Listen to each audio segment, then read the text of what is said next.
जी अस्सलाम वालेकुम। जी उन्हें वोट पा के आए हैं तो वोट जोड़ा है ना बड़ा जरूरी हो गया कंसर्वेटिव वास्ते। सादा खान इवन कि अपना बंदा है लेकिन है कि उन्होंने वोट देना नहीं बनता है क्योंकि काम जोड़े है ना वो अपने बंदे ही पाते हैं। गोरे शरीफ लोग ने इन्होंने किसी गल का पता कोई नहीं, अपने बंद ने जोड़ा है इन्होंने बहुत तेज़ कर छड़िया।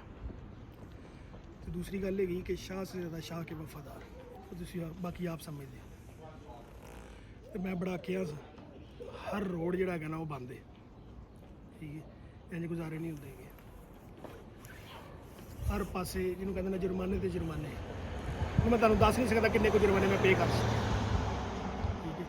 सादा खान तेरी मेहरबानी जान छड़ी यार, पता जिते ने जाना ही है लेकिन है कि ज्यादती कर रहे हैं।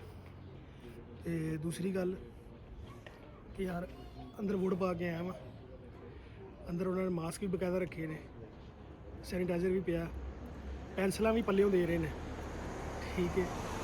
तो इस ज़्यादा होर की चाहिए, ठीक है। जमहूरीयत इन्हों कहते हैं। Thank you ji.